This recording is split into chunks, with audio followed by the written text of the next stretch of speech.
Olá, muito bom dia a todos. Em primeiro lugar, as boas-vindas a mais um webinar Cabo Verde, desta feita subordinado ao tema Responsabilidades dos Administradores e Contabilistas. Em primeiro lugar, aproveito para apresentar-me. O meu nome é Tiago Costa, sou sócio fundador da CCG, da Costa Cunha Gonçalves e Associados, associado a advogados que está também a fazer parte da Miranda Alliance.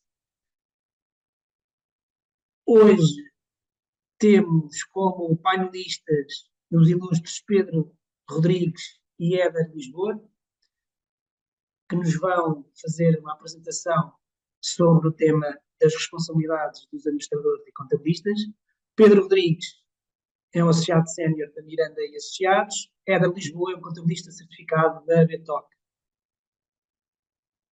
Eu consigo ver que neste momento já temos 50 participantes inscritos, tendo em conta que tínhamos a informação de mais de 150 inscritos, eu sugeria aguardarmos aqui mais uns 5 minutos e darmos aqui uma tolerância de 5 minutos para mais inscritos poderem entrar e assim darmos início ao webinar.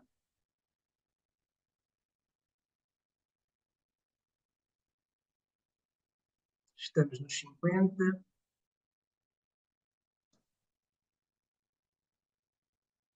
Relativamente às questões e às dúvidas que forem surgindo ao longo da apresentação do Pedro Rodrigues e do Éder Lisboa, eu pedia, e por termos pouco tempo, como podem imaginar, eu pedia a todos os inscritos e a todas as pessoas que tiverem questões e dúvidas a colocar para irem escrevendo essas mesmas dúvidas e questões no chat ou no Q&A que temos aqui disponível na plataforma.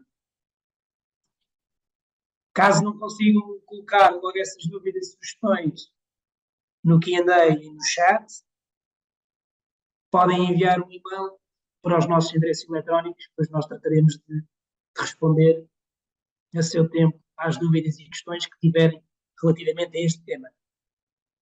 Já vamos com quase 60 participantes online. Vamos aguardar aqui, fazer aqui mais um compasso de espera.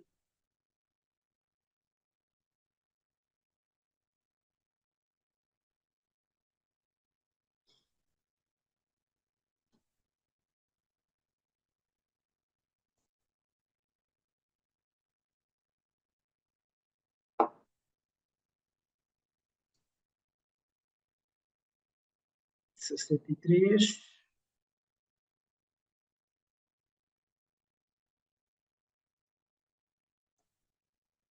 Vamos dar aqui a tolerância típica cabo-verdiana.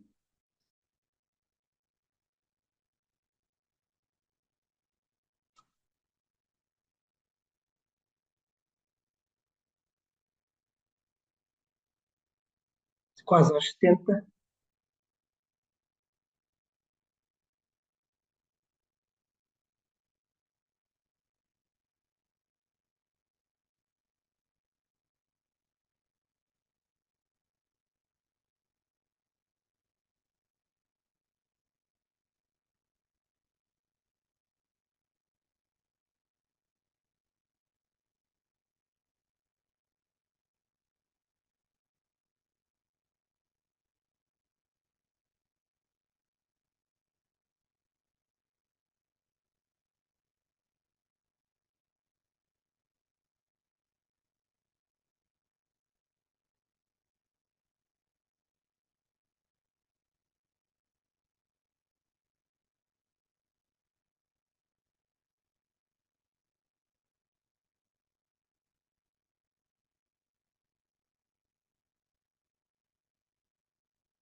Estamos aqui nos 70.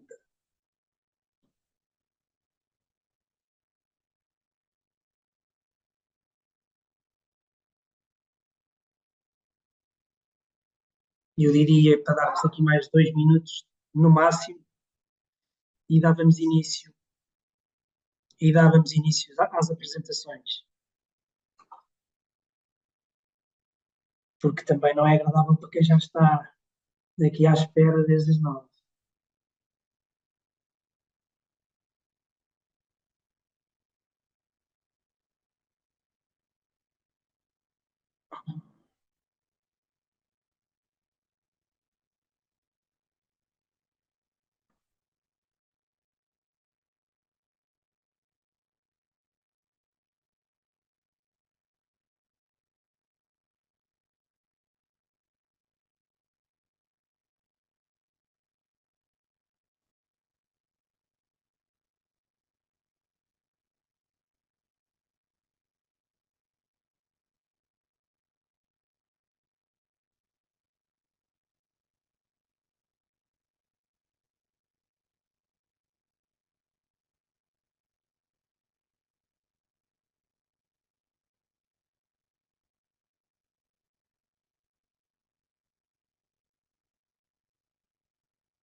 Eu guardaria mais 1 minuto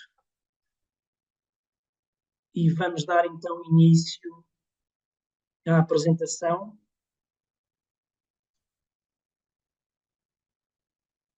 E eu começaria por passar a bola então ao Pedro Rodrigues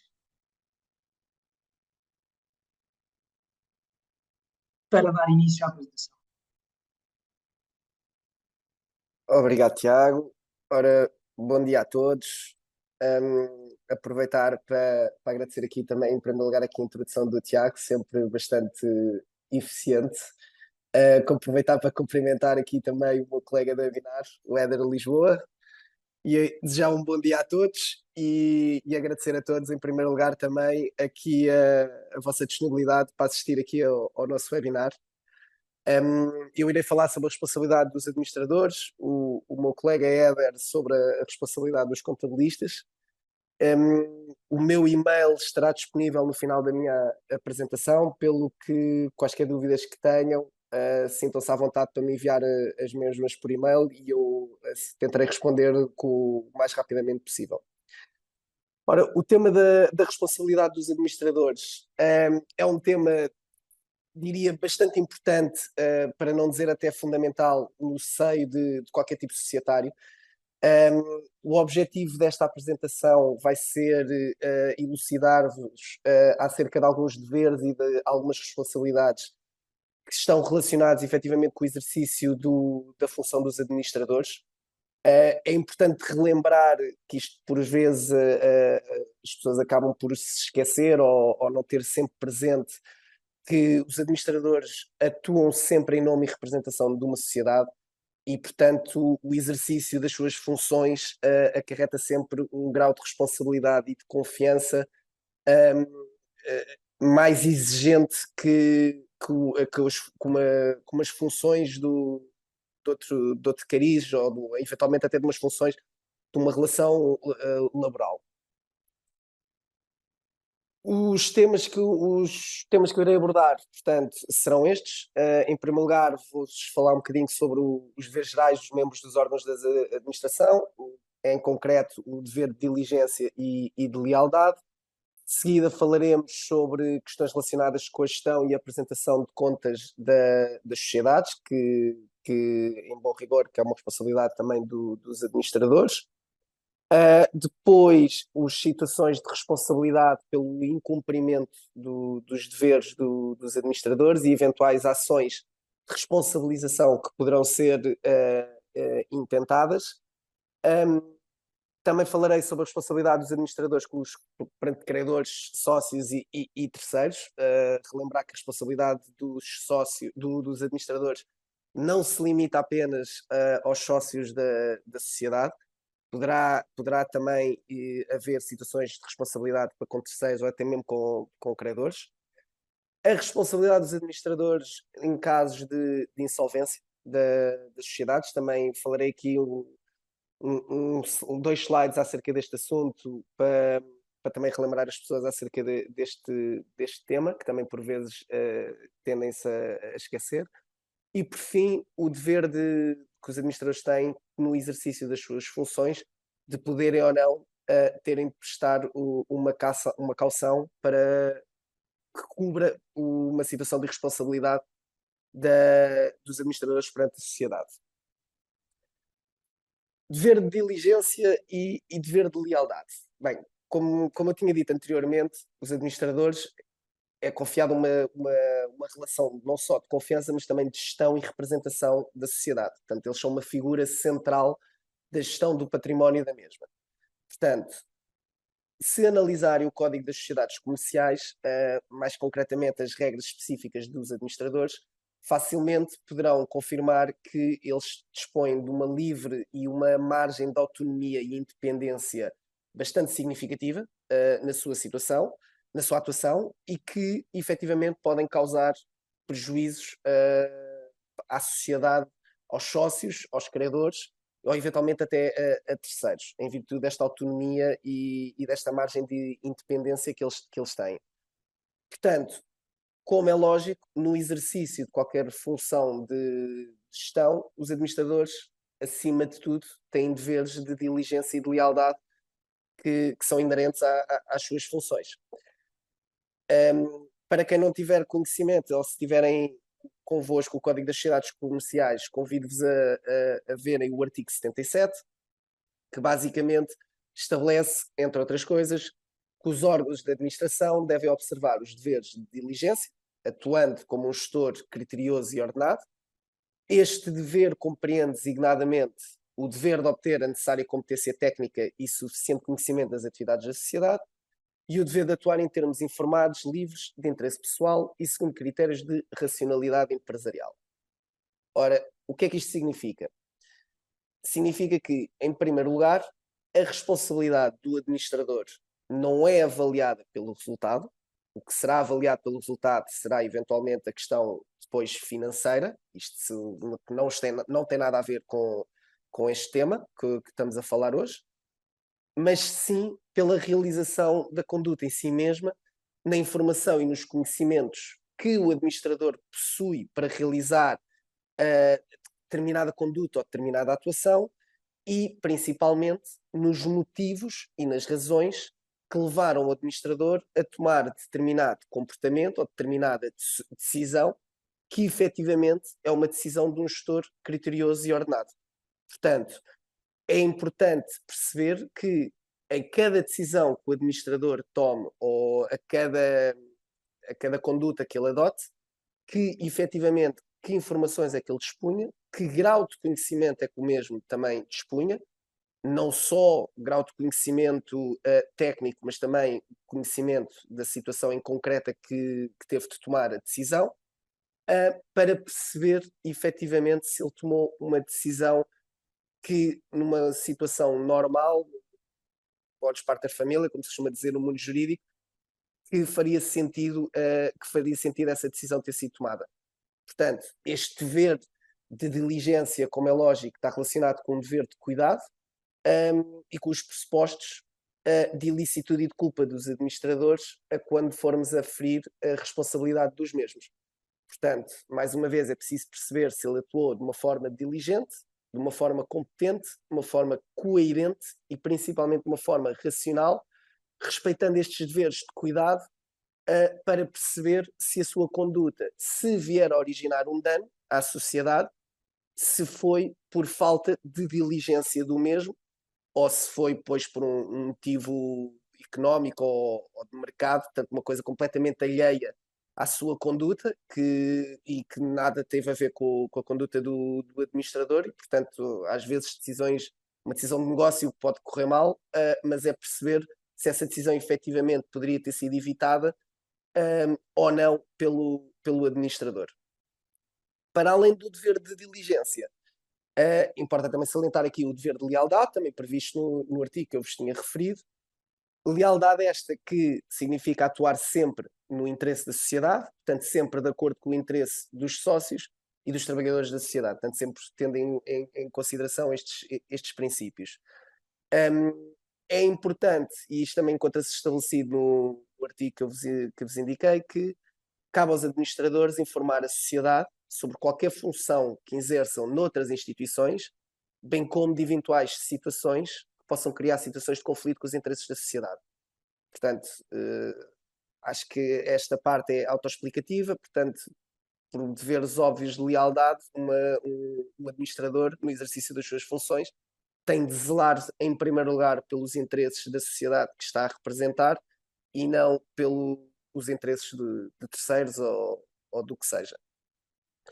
Portanto, daqui é lógico que os administradores têm de atuar sempre desta forma leal e que há uma relação absoluta de confiança que lhes é depositada quando no momento em que eles são nomeados e que aceitam o exercício dessas funções.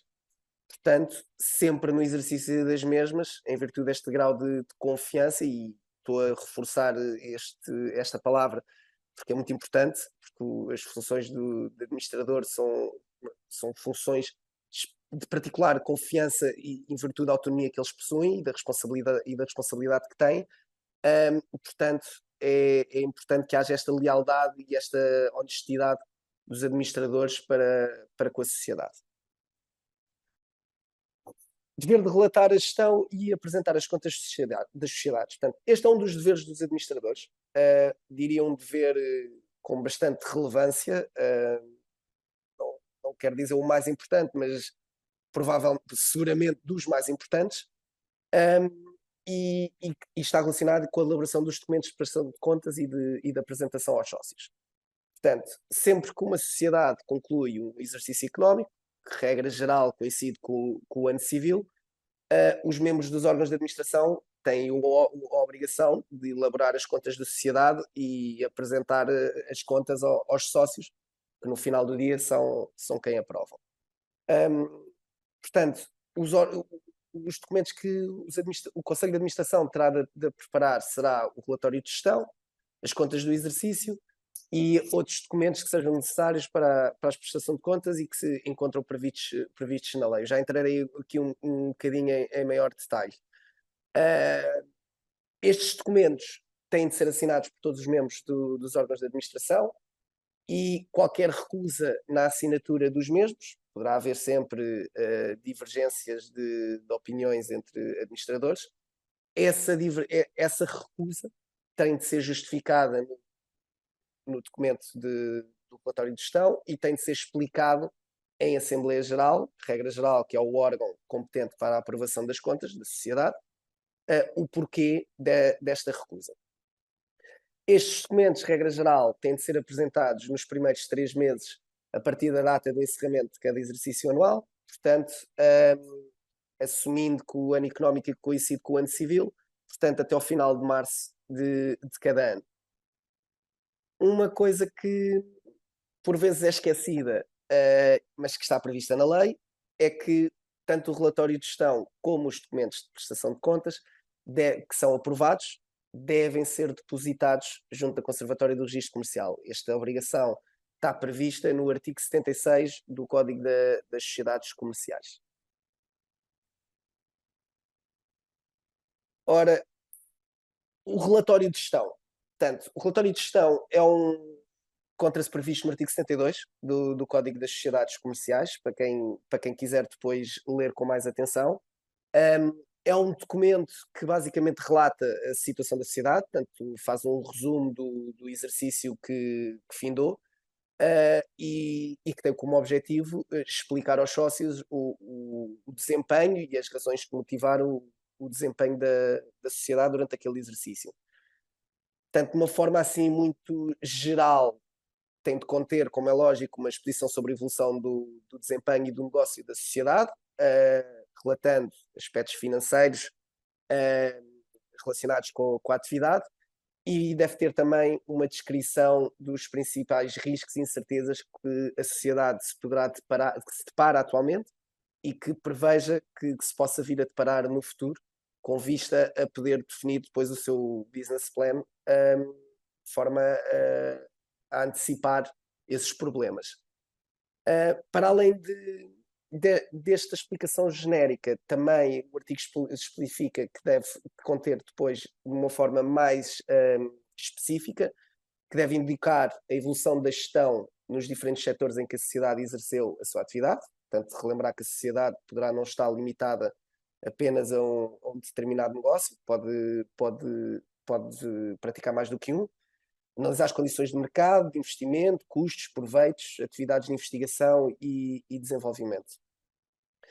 Deve também relatar, e especificamente e previsto no artigo, fatos relevantes ocorridos após o termo do exercício, portanto, que possam ter acontecido entre o final do exercício e o momento da aprovação das contas.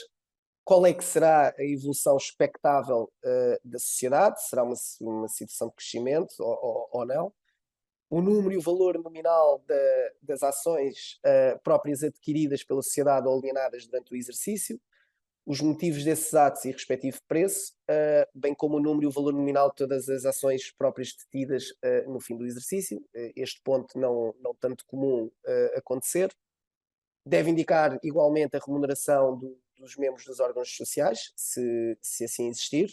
Relembrar que a remuneração dos administradores não é obrigatória, poderá ser acordada a não remuneração dos mesmos. E qual é que é a proposta depois da aplicação dos resultados e o motivo da aplicação desses resultados. Falta de apresentação e a recusa da apresentação das contas. Aqui poderão depois também, quando tiverem a oportunidade, a analisar o artigo 73 do Código das Sociedades Comerciais. Os documentos das prestações de contas, se não forem apresentados no prazo de 5 meses, e aqui eu falo 5 meses porque são 3 meses idealmente para essa apresentação, mas existe ainda um prazo adicional de 2 meses, e esta explicação está justificada analisando o artigo 71, número 5 e o 73, número 1. Qualquer sócio pode requerer ao tribunal que se proceda ao inquérito e aos motivos porque é que as contas não foram apresentadas.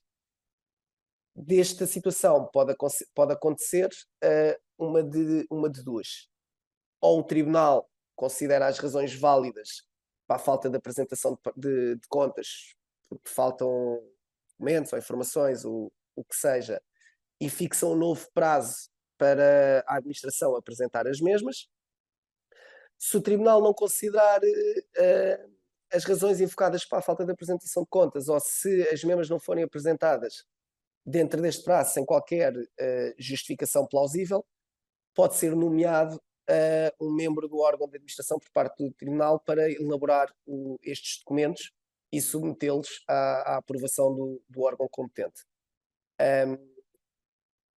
Esse órgão, em princípio, ou regra geral, diria que é a Assembleia Geral da Sociedade, na esmagadora maioria das sociedades.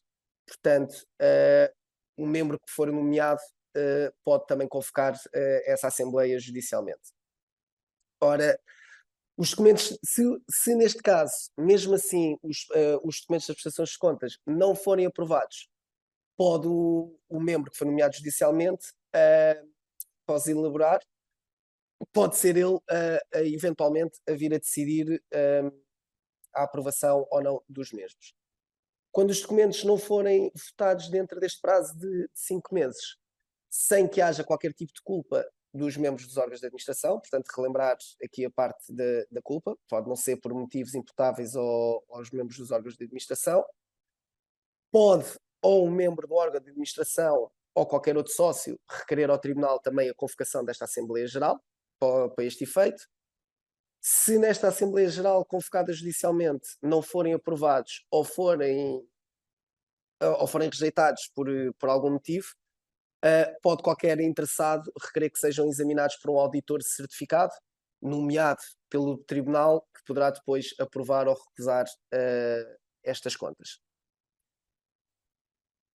Relembrar que a não apresentação dos documentos de prestação de contas e do relatório de gestão dentro dos termos legais aplicáveis poderá constituir um ilícito de mera ordenação social e que poderá ser punido com uma coima que poderá variar entre 10.000 escudos e 300.000 escudos.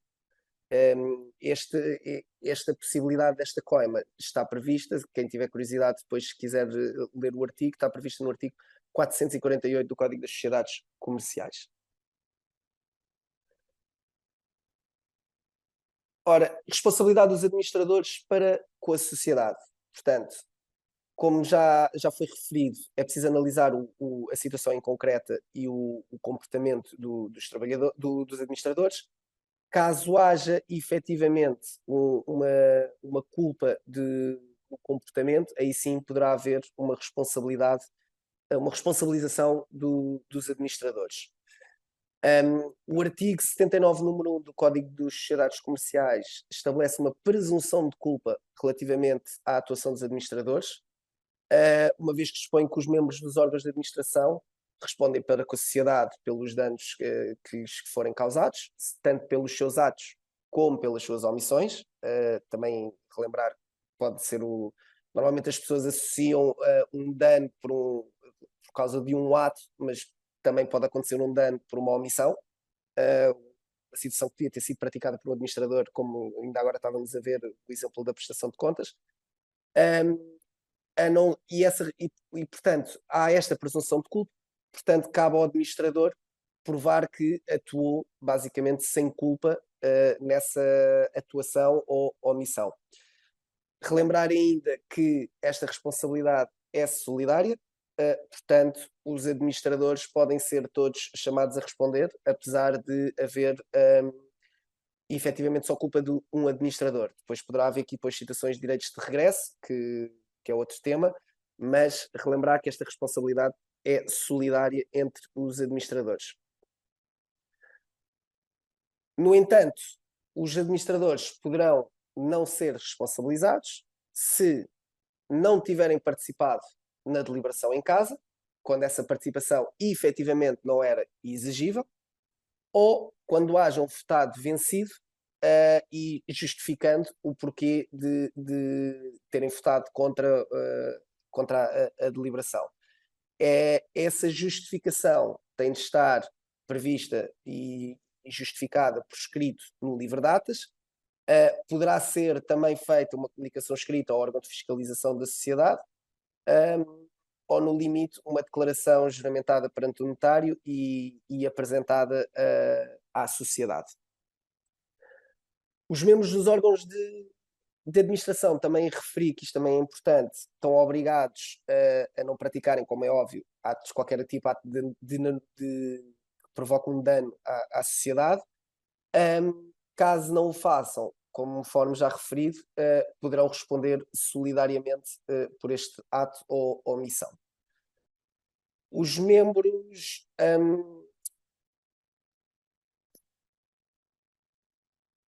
peço desculpa, e agora, a sua responsabilidade da sociedade.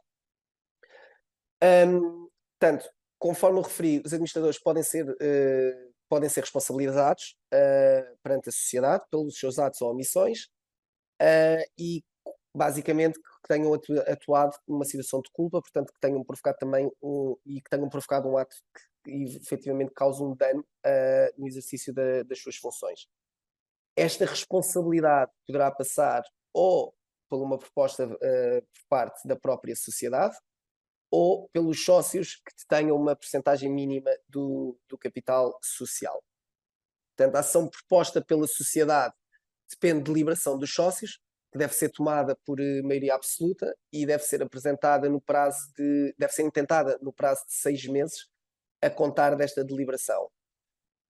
Se houver uma minoria de sócios, portanto, sócios que representem um ou mais, que representem pelo menos 5% do capital social da sociedade, também eles podem intentar uma ação de responsabilização contra os membros dos órgãos de administração para a reparação destes danos. No caso de sociedades cotadas em bolsa, que apesar de também serem sociedades, mas que têm regras específicas e próprias, esta percentagem já não será de 5%, mas sim de 2%, conforme estabelecido no artigo 83 do Código das Sociedades Comerciais. Em qualquer dos casos, a ação de responsabilidade, esta ação de responsabilidade tem de verificar certos pressupostos. Não basta apenas haver a atuação ou a omissão, conforme já referi em cima. Há vários critérios que têm de ser demonstrados. Portanto, entre eles é preciso, mais uma vez, referir que deve haver uma intervenção ilícita por parte do administrador, que viola efetivamente os deveres legais e contratuais que está adstrito, e tem de ocorrer um dano patrimonial para com a sociedade em virtude dessa infração, que poderá ser uma atuação ou uma omissão. Relembrar que há a tal situação de presunção de culpa que já vos referi anteriormente, portanto, cabe aos administradores o ónus de provarem que efetivamente atuaram sem qualquer tipo de culpa na decisão ou na eventual omissão que tomaram. A responsabilidade para com os credores sociais e para com sócios e para com terceiros. Isto é uma responsabilidade que está prevista no artigo 84 do Código das Sociedades Comerciais.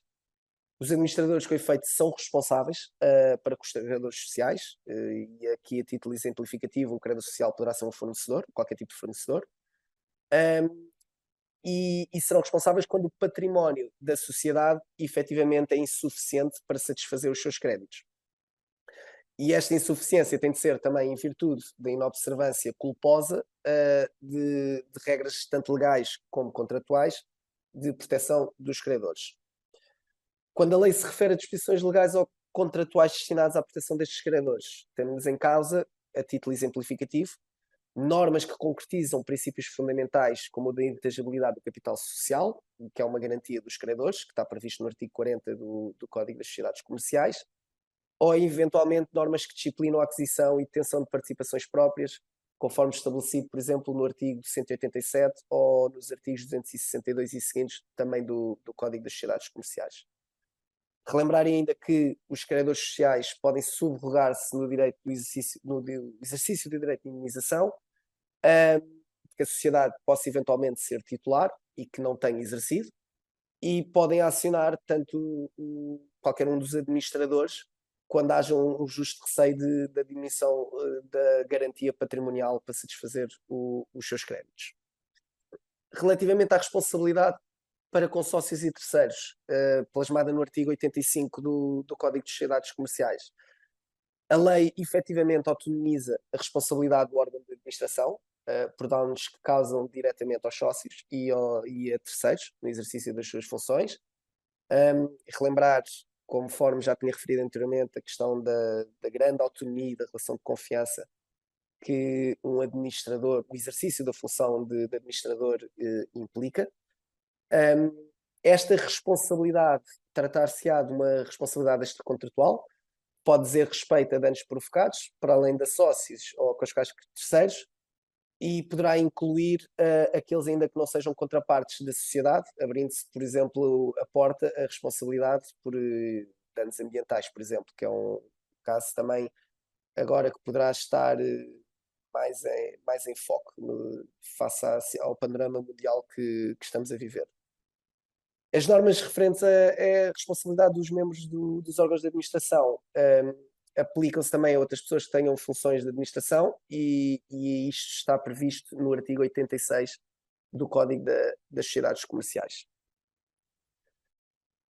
Responsabilidade dos administradores em caso de insolvência. Ora, existe o Código de Recuperação e Insolvência, que existe desde 2016, se a memória não me falha, não tanto utilizado ou por vezes esquecido na realidade atual, mas que é um regime que poderá ter os seus benefícios, e que as sociedades devem ser sensibilizadas para poderem exercer se assim se verificar uma situação de insolvência, ou até mesmo prevenir uma situação de insolvência e tentar acordar um plano de recuperação junto dos credores que possa retirar a sociedade desta situação de insolvência. A lei define, basicamente, que compete aos membros dos órgãos de administração o dever de apresentar a sociedade em insolvência, desde que estejam verificados os pressupostos para tal. Isto resulta, a título de curiosidade, e quem quiser depois ler com mais enfoque, dos artigos 11, número 4, 12 e 167, número 1 do Código da Recuperação e da Insolvência. A declaração de insolvência deve ser requerida quando os administradores efetivamente verifiquem que os pressupostos estão verificados e há mais de 60 dias e portanto, devem dar entrada deste pedido junto do Tribunal. Isto é uma obrigação legal que está prevista no artigo 167 do Código da Recuperação e da Insolvência.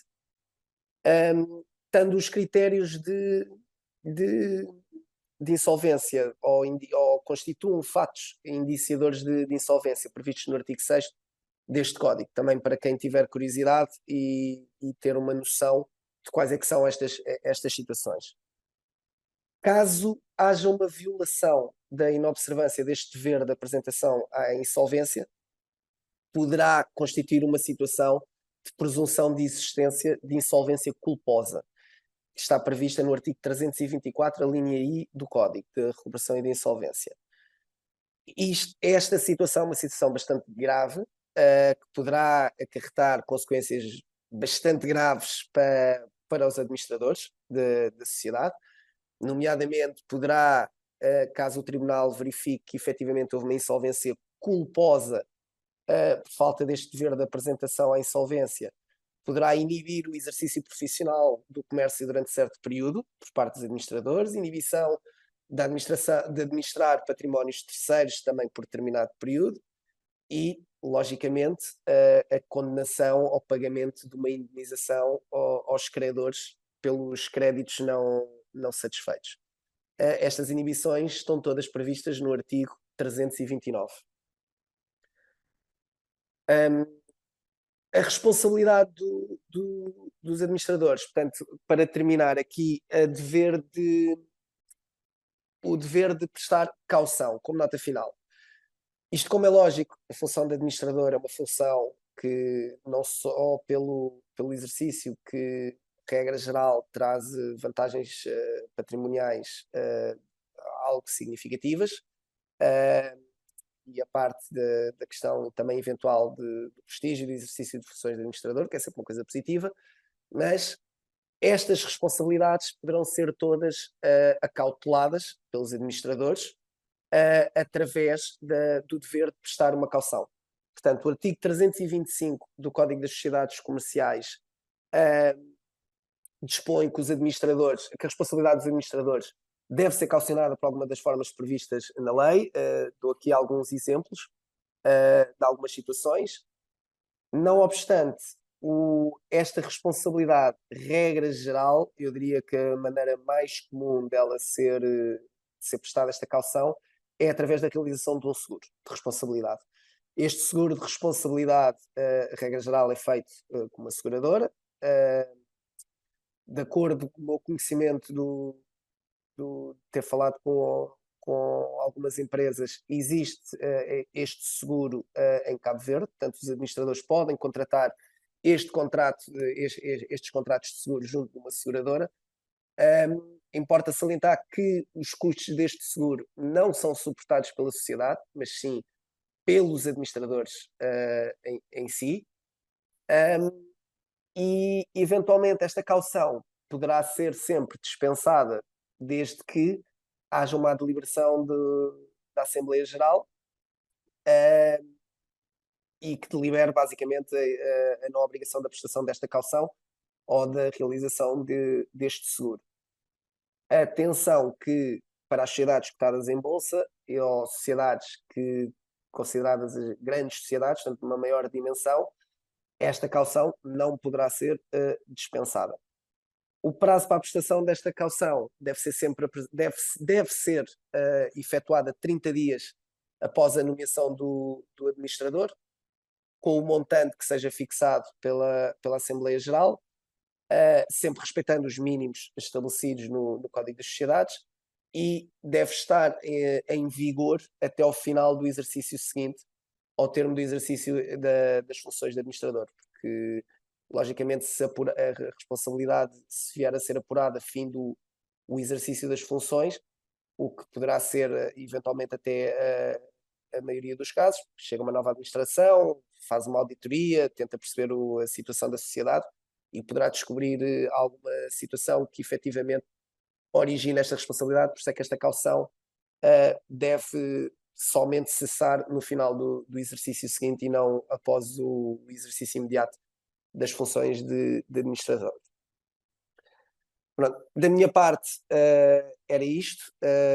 Violei aqui, não, acho que não violei assim muito o meu tempo, portanto passaria aqui agora a palavra aqui ao meu colega Éder, para quem, pronto, está aqui o meu e-mail, alguma dúvida, sintam-se à vontade para enviar um e-mail com qualquer questão e assim que possível tentarei responder. Obrigado, Éder. Muito obrigado, Pedro.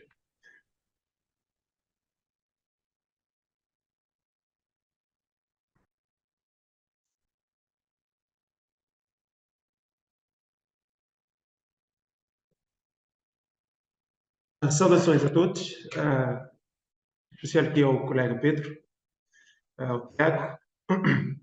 Um agradecimento especial ao que estão do outro lado e disponibilizar uma parte da vossa manhã para nos assistir. Pronto, hoje iremos falar de dois temas muito pertinentes: responsabilidades dos administradores e dos contabilistas. Pronto, e começo por dizer o seguinte: muitas vezes nós, os contabilistas, somos vistos como os guardiões dos números, arquitetos dos registros financeiros, e a precisão do trabalho será crucial. Pronto, a informação que iremos disponibilizar será de uma tamanha importância para a tomada de decisão dos administradores. Pronto, passo por uma introdução daquilo que vai ser tratado aqui durante a exposição. Provavelmente não irei dispensar tanto tempo como o meu colega Pedro. Pronto, iniciaremos pelos princípios fundamentais do contabilista certificado, a visão geral das funções e obrigações, os deveres do contabilista certificado. Iremos mergulhar uma pequena porção do nosso tempo naquilo que são os estatutos da OPAC. Pronto, a Ordem Profissional dos Auditores e Contabilistas Certificados de Cabo Verde. Iremos falar da responsabilidade pela escrita, a responsabilidade profissional, tocando um pouco no que é aquilo que é o termo de responsabilidade, a responsabilidade subsidiária, o seguro da responsabilidade profissional e o contabilista e a tecnologia. Este último ponto eu achei pertinente incluir. Temos tido constantemente avanços em termos de como as coisas são feitas. Eu diria que a contabilidade feita de há 20 ou 10 anos atrás não é a mesma que existe agora. E o contabilista é obrigado a adaptar-se às novas tecnologias e aos novos tempos. Pronto, eu iniciaria por aquilo que são os princípios fundamentais do contabilista.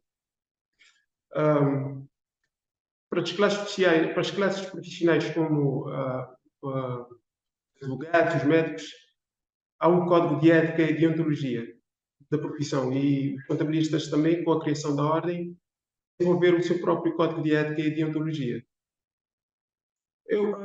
Há estes 5 pontos que constam do código, e que também estão incluídos no novo Estatuto da OPAC. Peço desculpas. Pronto. Este Código de Ética foi publicado em 2015. Para esmiuçar mais ou menos cada um dos pontos, pronto, temos aqui a integridade, a objetividade, competência e zelo profissional, a confidencialidade e o comportamento profissional. Em termos de integridade, pronto, eu digo que o contabilista, esses princípios fundamentais acabam por se espelhar, são espelhados na nossa vida cotidiana, são princípios que devemos ter na nossa vida cotidiana e transportar para a nossa vida profissional, como contabilistas. O que nos diz a integridade? A integridade, pronto, é o mesmo, como eu disse, é o mesmo da vida cotidiana. É agir de maneira ética, honesta e corresponde também haverá uma certa sinceridade e lealdade negocial.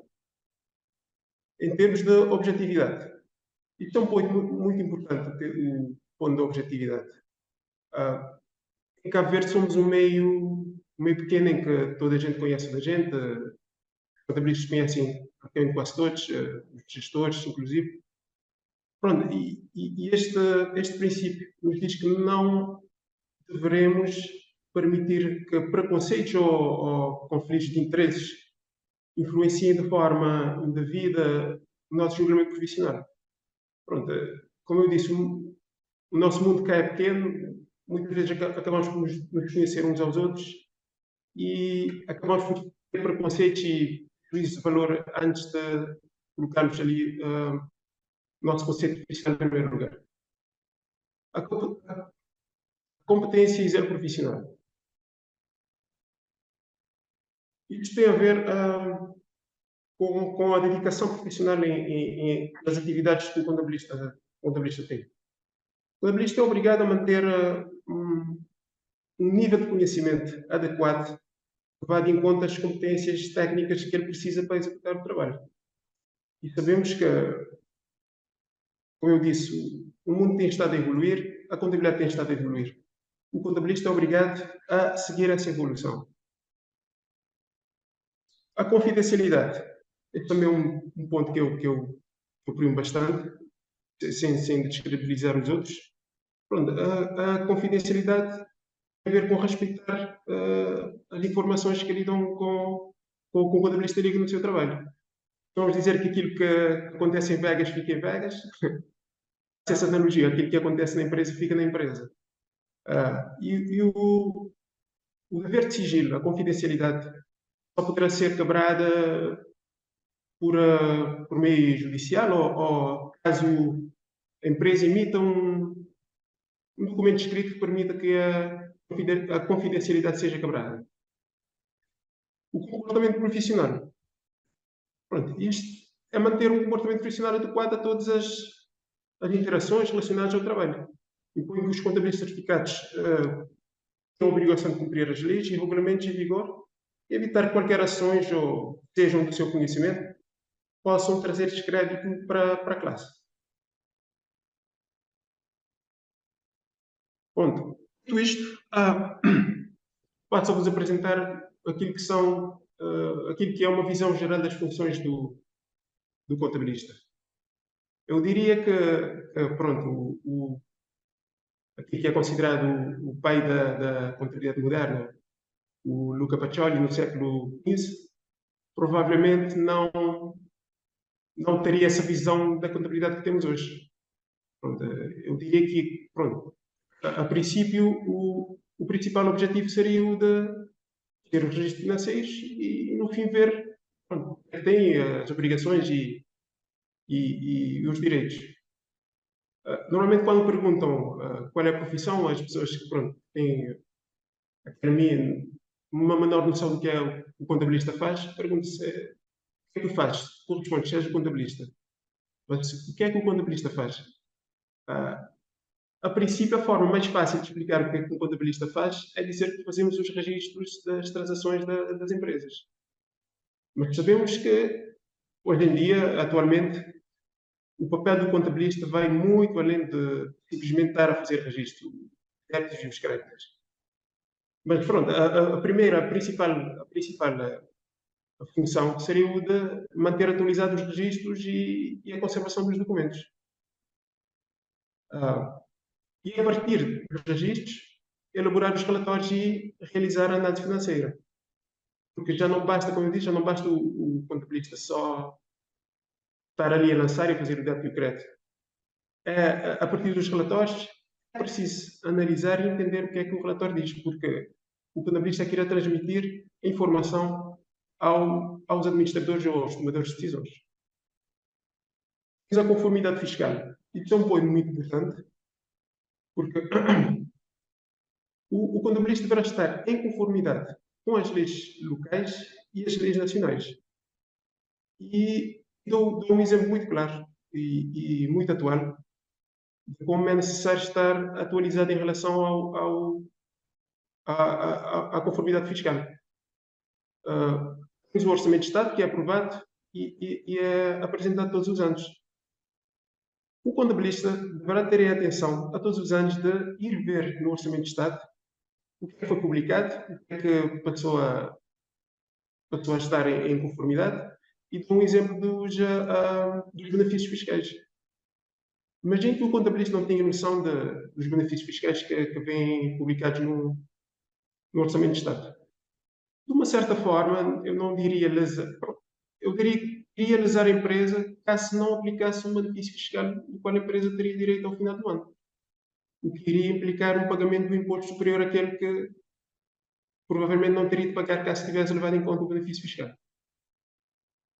Do ponto ali da auditoria e revisão, auditoria é o ramo, acho que o ramo da contabilidade que anda mais perto ali da contabilidade financeira mesmo, porque sendo que é o contabilista que prepara os relatórios e faz os registros financeiros, na altura da auditoria, deverá ser o contabilista a preparar e ajudar na disponibilização de informações ao auditor, seja ele interno ou externo. Temos também a orçamentação e previsão. Este também seria um ponto que considero muito importante. Reparamos que muitas empresas, por vezes, não trabalham com orçamentação, o que acaba a ser, por vezes, um handicap. Mas não há ninguém melhor ou melhor dedicado do que o contabilista para prestar auxílio na orçamentação da empresa, em termos de orçamentação e previsões. Temos o gerenciamento de ativos. O gerenciamento de ativos diz respeito, pronto, o contabilista deverá ser o responsável pelos registros dos ativos, sejam eles propriedades ou investimentos ou stocks. Dando esta visão geral do que são as funções, pronto, a conclusão é que o contabilista acaba por desempenhar um papel fundamental na empresa, como todos nós sabemos. Será ele que irá fazer o elo de ligação entre alguns departamentos. Eu dou um exemplo. O contabilista deverá ter uma ligação, por exemplo, com os recursos humanos, em termos das taxas e dos descontos, o que é permitido, o que não é permitido, o que deve ser descontado e o que não deve ser descontado. Caso o comercial decida fazer, por exemplo, um plano de marketing, deverá ser o contabilista ali a ver a aplicação do IVA, o que deve ser aplicado e o que não deve ser aplicado.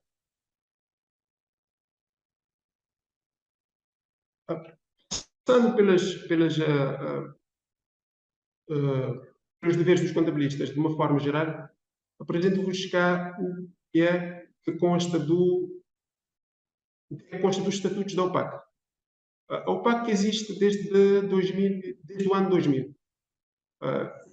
Foi publicado o último estatuto agora em maio de 2020. E pergunta-se qual será o papel da ordem.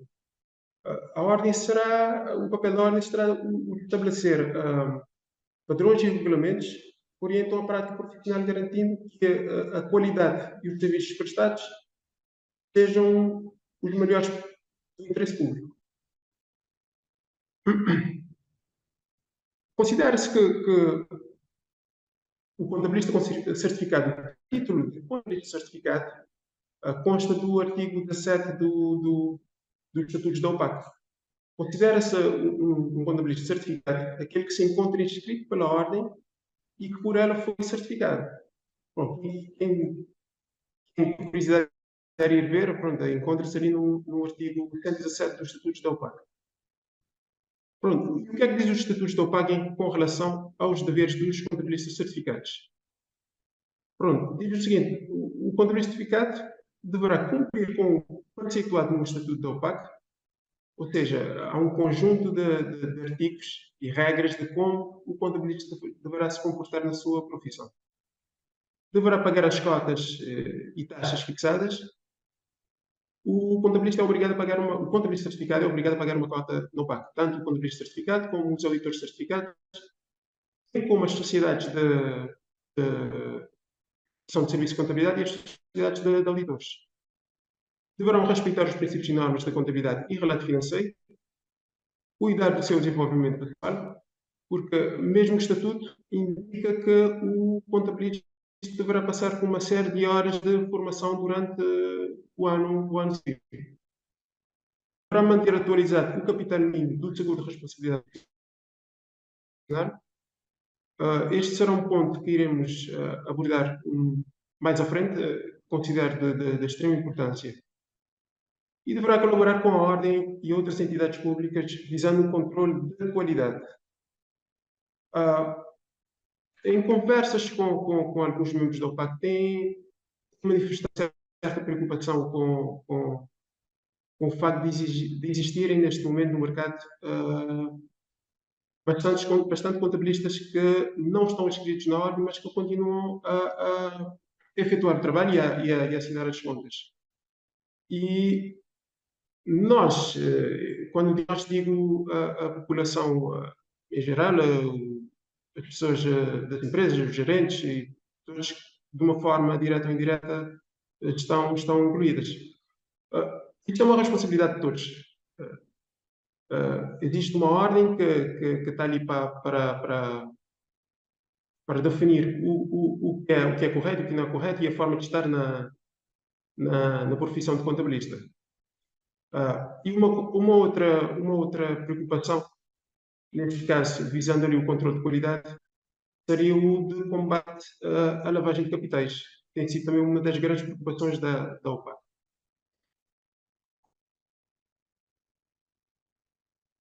O artigo 121 fala sobre aquilo que é a responsabilidade pela escrita. E diz o seguinte: cada processo de compilação ou encerramento de contas tem um contabilista certificado individual a quem lhe é atribuída a responsabilidade. Ou seja, independentemente de quem tenha feito o trabalho, ou quem tenha executado os lançamentos ou produzido os mapas, a responsabilidade será de quem irá assinar o trabalho ou irá constar nas finanças. A responsabilidade pelas contas será sempre do contabilista certificado que assina as contas. Neste caso, falando já um pouco do exercício legal da profissão, convinha dizer que a punição pelo exercício pelo exercício legal da profissão, a punição será o da pena do crime de exercício legal de profissão titulada. E a OPAC tem a legitimidade de auxiliar nos termos do artigo.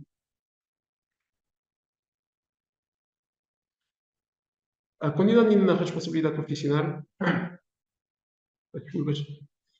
o contabilista certificados que exerçam a profissão de modo independente, bem como as sociedades contabilistas certificados, são responsáveis por todos os atos profissionais e respondendo pelos mesmos na sua medida e culpa. Era o que eu estava a dizer em relação ao slide anterior. Eu dou-vos um exemplo disso, eu coloquei bem na grid para que pudesse ficar destacado. Isto encontra-se no artigo 184 dos estatutos da OPAC, a expressão na medida da sua culpa. Eu dou-vos um exemplo do que pode ser ou não a culpa do contabilista em relação a uma possível lesão que poderá causar ali a empresa. Imagine que o contabilista, pronto, tem de entregar o modelo 106 até o final do último dia do mês, o modelo 106 referente ao mês anterior. Imagine que, por falta de informações, o modelo 106 foi entregue atrasado. A culpa, neste caso, não será do contabilista, mas sim de quem não disponibilizou a informação a tempo. Agora, caso o contabilista tivesse todas as informações a tempo e horas, tivesse o tempo suficiente para efetuar o trabalho, e o modelo não fosse entregue a tempo, neste caso, era isto que a expressão indica na sua medida e culpa. E neste caso, temos aqui o que chamamos, eu queria vos apresentar aquilo que chamamos o termo de responsabilidade. Este é um documento importante. Eu penso que as pessoas só levam isso a sério no início da constituição da empresa. Quando se vai constituir uma empresa, pelo menos uma empresa que esteja ali registrar uma empresa como uma empresa de contabilidade organizada, a primeira coisa que se pede para a criação da empresa será um termo de responsabilidade que terá de ser assinado pelo contabilista certificado. O documento é de tamanha importância que é necessário que se reconheça a assinatura no cartório e que o documento conste ali na constituição da empresa. O problema é que este documento só não é útil no momento da criação da empresa. O documento também será útil, por exemplo, caso a empresa tiver que trocar o seu contabilista certificado, o documento terá de ser redigido novamente pelo contabilista certificado, que a partir do momento irá ser responsável pela escrita. Porque mesmo o documento, de uma forma assim, geral, o que o documento diz é que o contabilista certificado que está a assinar este documento será responsável pela organização e escrita da empresa, a partir deste momento.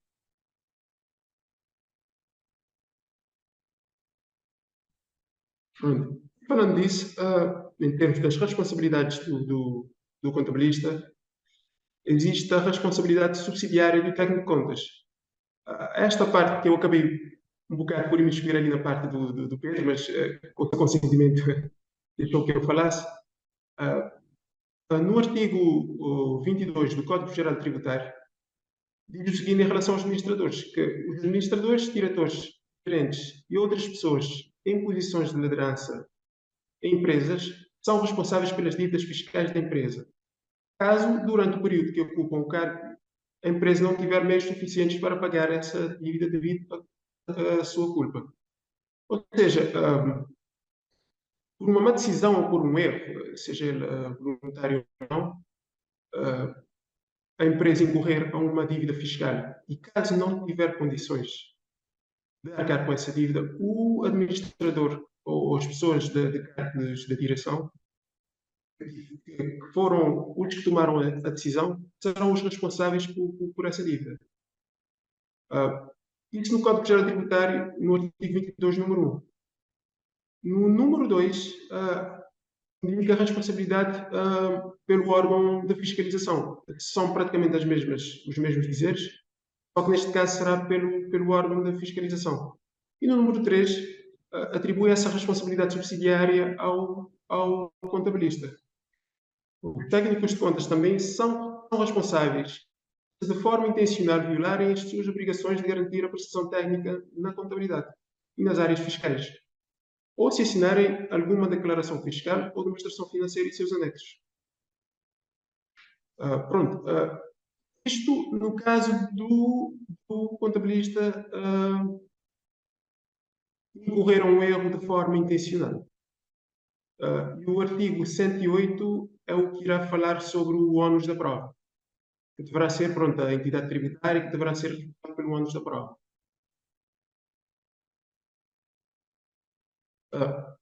Falando de responsabilidades e de pagamentos, há um tema também muito pouco falado entre os contabilistas, mas que é de extrema importância. Falando do seguro de responsabilidade profissional. O O contabilista, pronto, no geral, o seguro da responsabilidade profissional oferece poderia chamar uma tranquilidade aos profissionais e às empresas. Digo as empresas de contabilidade. Protegendo-os contra reclamações que podem resultar em perdas financeiras substanciais. Pronto, o contabilista, neste caso, ou a sociedade de contabilidade, é obrigada a contratar e manter atualizado o seguro da responsabilidade profissional. Como eu disse, é um tema, um assunto muito pouco falado, mas que consta dos estatutos da OPAC ali no artigo 185. E é uma obrigação, constitui uma obrigação. O capital mínimo deverá ser 50% da faturação do ano anterior. E este valor não deverá ser inferior a 500 mil escudos. E neste caso, por exemplo, no caso de houver um pagamento, o pagamento mínimo deverá ser também de 500 escudos por cada facto ilícito cometido. O mesmo também se aplica às sociedades de contabilidade, aos auditores independentes e às sociedades de auditoria. Dizer também que, pronto, já tinha mencionado isso, que o PAC tem legitimidade para intentar uma ação de responsabilidade civil pela violação do que consta no artigo 117. O artigo 117 praticamente explica o que é um auditor certificado, que é aquele que é certificado e que foi certificado pela OPAC. E poderá exigir, de uma certa forma, indemnizações decorrentes da lesão daquilo que é o interesse público assegurado pela OPAC. Pronto. Gostaria agora de falarmos também de um ponto muito importante. Ultimamente tem-se muito falado da inteligência artificial, cá estamos agora a lidar com as faturas eletrónicas, já a seguir provavelmente o SAP irá entrar em ação, e cada vez há menos papelada em cima da mesa para tratar, e as coisas estão sendo praticamente todas digitalizadas. Eu queria mencionar neste ponto, porque há aquela preocupação, ou já ouvi dizer, de que a profissão do contabilista poderá vir a desaparecer. Eu penso que não. Como eu acabei por colocar aqui, a função do contabilista está mudando e continuará a mudar com o avanço do tempo e da tecnologia. Sendo que isto está tendo um grande impacto no nosso dia a dia. A profissão não está sendo substituída, mas está sendo transformada pela tecnologia. E a ideia que eu queria deixar cá é que o avanço da tecnologia e dos tempos não irá mudar aquilo que são as responsabilidades do contabilista.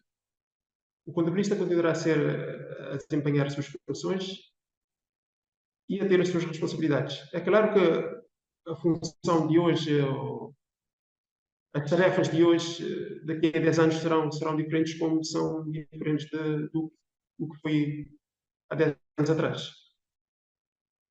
E reforço aqui aquilo que tinha dito, que as funções e as responsabilidades vão muito além daquilo que é o débito e o crédito na contabilidade. Agradeço a vossa atenção. Deixo aqui o meu contato para quem tiver alguma dúvida. Um muito bom dia para todos. Obrigado, Éder, e obrigado, Pedro, pelas vossas apresentações. Eu agora estava aqui a ver o Q&A para ver se tínhamos aqui questões colocadas pelos nossos ouvintes, mas não estou a ver aqui nenhuma questão, apenas para partilhar depois as apresentações, às quais eu já respondi, de assinalar que atingimos os 100 participantes neste webinar.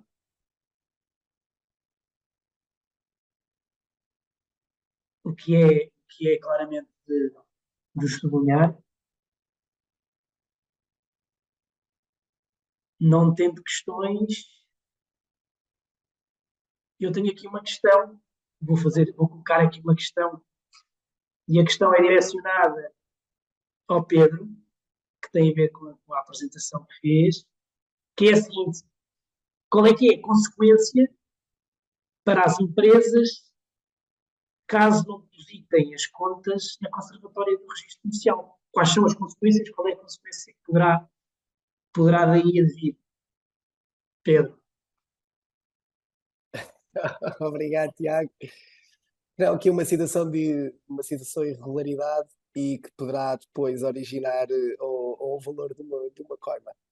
Portanto, é recomendável que as contas sejam depositadas Ok, todos temos os aqui anos. uma questão que é colocada pelo Carlos Graça, da BTOC. Falou-se nos administradores. Pode-se entender que é extensível aos sócios gerentes? Eu falei Pedro. especificamente no caso de administradores, portanto, sociedades anónimas. No caso das gerências e de gerentes, portanto, sociedades por cotas, há regras que poderão ser comuns, há regras que poderão ser diferentes. Portanto, isso é uma situação que não foi abordada especificamente neste tema, mas sim, os gerentes também, em função das funções que exercem, que não têm tanta liberdade como os administradores têm, mas sim, também poderá originar situações de responsabilidade para os membros no incumprimento dos seus deveres, nomeadamente dos de lealdade e de confiança que nós falamos. Muito bem. Carlos, espero que tenha esclarecido a tua questão. Mais questões? Pedidos de esclarecimento? Nada, Carlos, obrigado. Nós pela questão.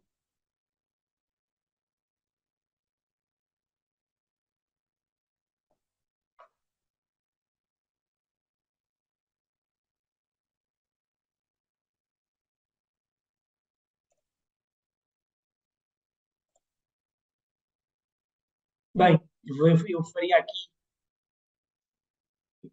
o compasso de espera, aproveitando este compasso de espera, na medida em que não temos questões, aproveite para anunciar o próximo webinar de Cabo Verde, que será no próximo dia 6 de dezembro,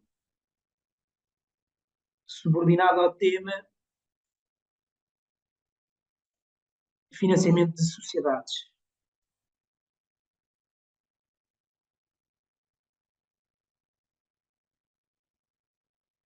Não sei se existem mais questões.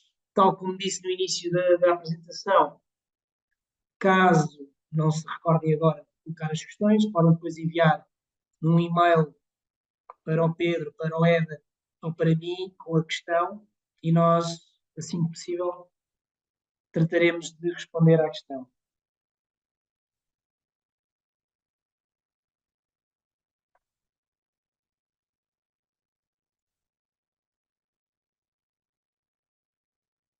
Temos aqui questões.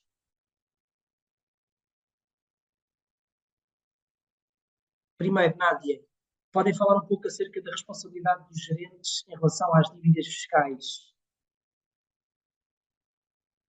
Eu diria, Éder ou Pedro, quem é que poderá esclarecer esta questão? Éder, queres falar? Éder, queres tu?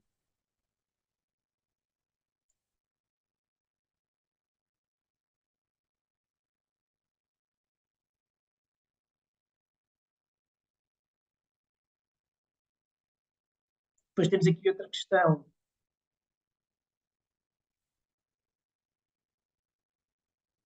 A obrigação de colocar as contas é até março. Qual é o período para serem aprovadas? O período são, portanto, 3 meses, findo o final do exercício, as contas devem ser apresentadas e depois devem ser apresentadas em Assembleia Geral e depois de aprovadas serão devidamente depositadas. O Carlos faz aqui esta outra questão: o que é que acontece se não depositar as contas no conservatório? Foi precisamente a questão que eu coloquei, que já tinhas respondido, e depois existe uma entidade que verifica esse procedimento. Compete à Conservatória. Isto é a Conservatória que compete verificar se estão depositadas ou não. Depois temos aqui outra questão, de Luís Fernandes. O capital mínimo exigido é de 5 milhões de escudos. Em relação ao contabilista, aqui não percebo muito bem esta questão. Eu pedia para clarificar esta questão ao Luís Fernandes, porque eu não estou a entender a questão. O capital mínimo exigido é de 5 milhões de escudos em relação ao contabilista? Não, 500 de 500 mil. 500 mil escudos em relação ao contabilista. Sim, deverá ser 50% da receita do ano anterior, mas não nunca inferior a 500 mil escudos. Ok. Respondendo também à questão da Nádia, em relação a, Certo. sim, em relação à responsabilidade dos administradores e diretores gerentes, eles são responsáveis pelas dívidas tributárias cujo, por exemplo, o facto constitutivo tem-se verificado durante o exercício das suas funções na empresa. Ok. Pronto, e no caso da ação deles ter levado a uma dívida fiscal que a empresa não possa pagar, o responsável será quem tivesse a ocupar o cargo de gerente ou diretor. Ok. Isso consta no artigo 22 do Código Geral Tributário.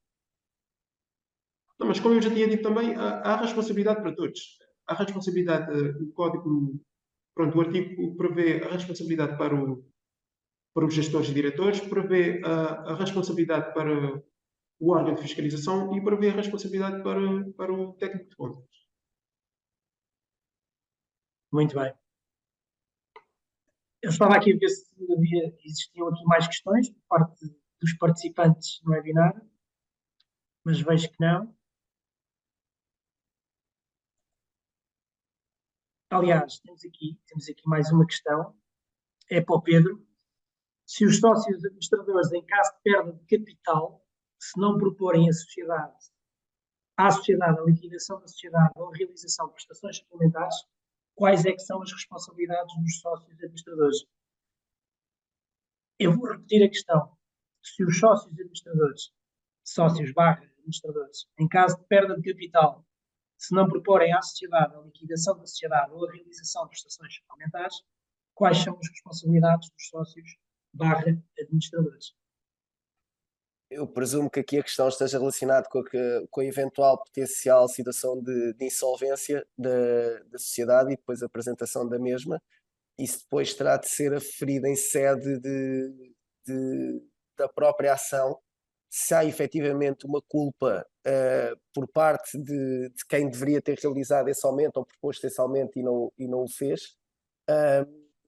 E se vier-se a apurar efetivamente a responsabilidade, aí sim poderá haver depois uma graduação da culpa e eventualmente uma insolvência dolosa ou não. Isto não é uma resposta de sim ou não. Isto vai depender muito do caso concreto. Gostaria de lhe dizer que é assim seguramente, mas vai sempre depender do caso concreto. Mas sim, é preciso apurar no final do dia qual é que será a responsabilidade de quem deveria ter, primeiro, como é que a sociedade chegou a essa situação, que isso é o primeiro ponto.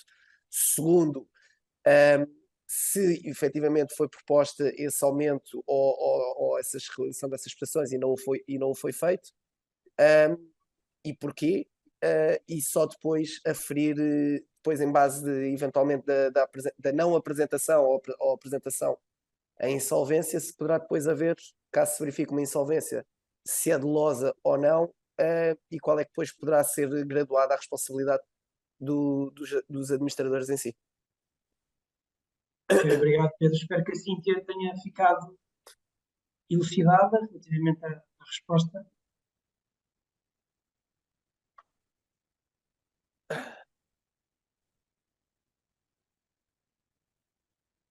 Estava aqui a ver novamente as questões, para ver se existem mais questões, pedidos de esclarecimento dos nossos participantes.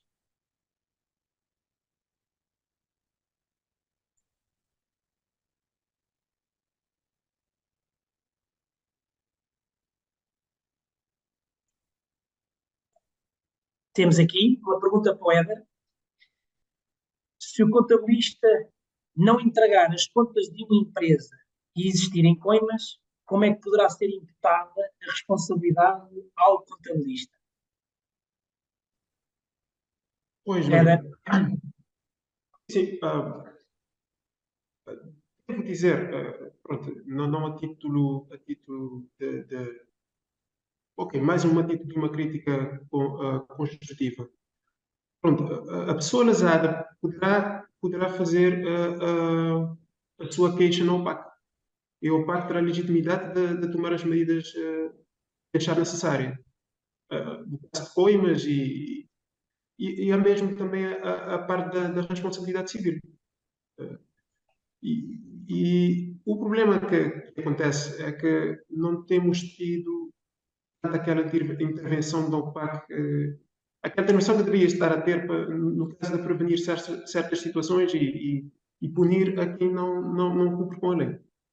Mas a OPAC está ali para isso. É tanto que temos um estatuto, temos regras e há punições previstas. Há coimas, há indemnizações e convém dizer que as coimas pagas ao OPAC ou indemnizações serão revertidas para futuras formações que poderão ministrar aos contabilistas e auditores certificados. faz sentido. Não sei se respondi a...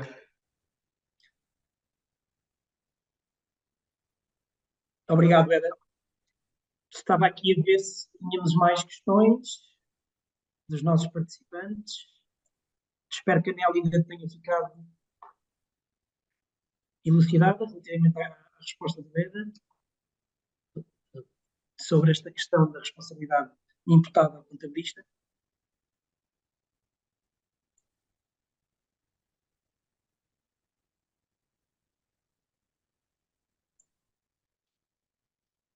Estou aqui a fazer um compasso de espera, mas creio que não existem mais questões por parte dos nossos participantes.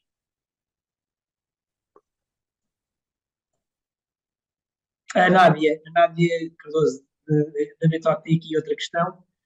E qual é que é o papel da sociedade por forma a evitar este tipo de situações? Presumo que este tipo de situações seja a questão da responsabilidade do contabilista, certo? A Nádia está a falar da sociedade em geral ou da sociedade empresa? Pois,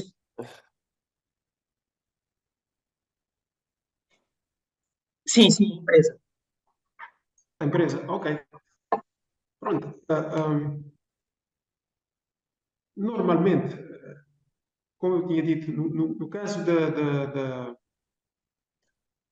no caso do contabilista, a culpa não ser, a culpa ser do contabilista, agir com dolo, a responsabilidade será sempre do contabilista.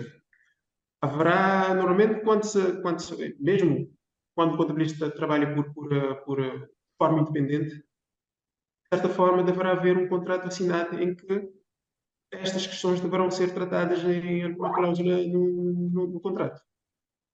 Por exemplo, na falta ou na falha da entrega de declarações por culpa do contabilista, a responsabilidade pelo pagamento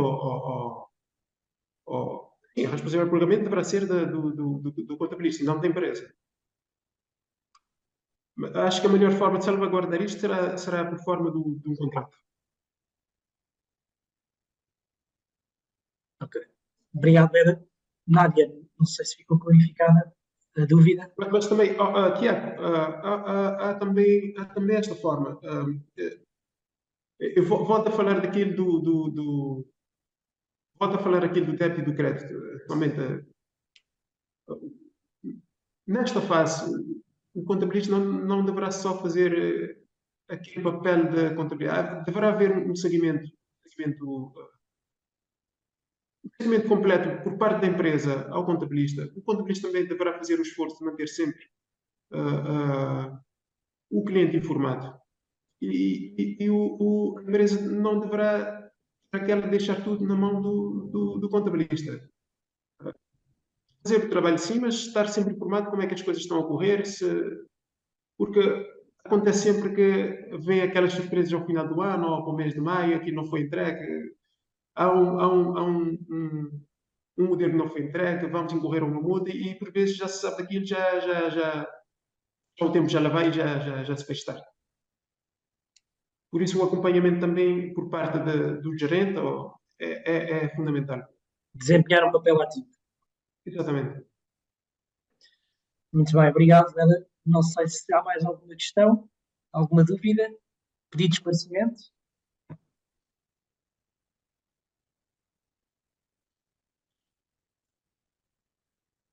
Temos aqui uma da Rosalina. Bom dia. A elaboração do relatório de gestão é obrigatória. Existe alguma instituição responsável pela fiscalização? Primeira pergunta. Segunda, e qual é a penalização se não cumprir?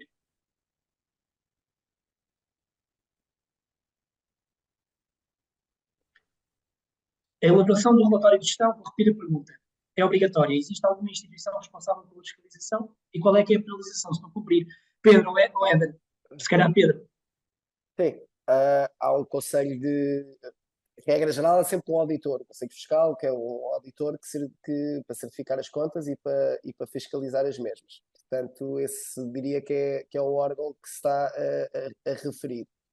Caso não haja as contas apresentadas, poderá haver responsabilização dos administradores, caso eles não tenham apresentado as contas por facto imputável a eles próprios. Portanto, isto foi o que tinha referido no início da minha apresentação. Caso os administradores não apresentem as contas, o órgão competente, neste caso em princípio será a Assembleia Geral, poderá sempre solicitar a apresentação das mesmas ou judicialmente forçar a apresentação das mesmas, caso se verifique que os administradores não as apresentaram por facto imputável a si, seja tanto por ato como por omissão. Se o Pedro me permite, só para Sim, dar uma chega, claro, Éder. é que temos verificado também que há muito poucas empresas que, pronto, provavelmente elaboram o relatório de gestão. Não se sabe se será por conhecimento dessa obrigatoriedade, mas pelo menos tenho verificado em logo que há muito poucas empresas que têm ali trabalhado no relatório de gestão. E acho que isso acontece por não ter havido não ter estado a ter uma fiscalização tão vigorosa acima disso.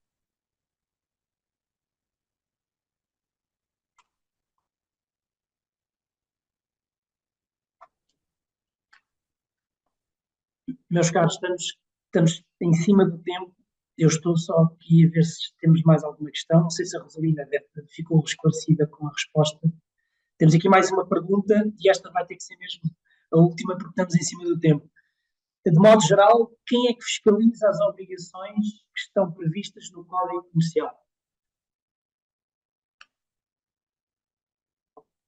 Isso é uma pergunta muito genérica, Muito genérico. que dá para muita resposta. Isso pode ser uma panóplia de entidades, dependendo do caso concreto. No caso das sociedades em si, pode ser o Conselho Fiscal, pode ser a Assembleia Geral, a questão das contas pode ser numa conservatória, há a questão fiscal que o Éder falou, e aí já é com as finanças. A pergunta tem que ser mais específica. Há uma panóplia de entidades, por assim dizer. Certo. Depende da situação concreta.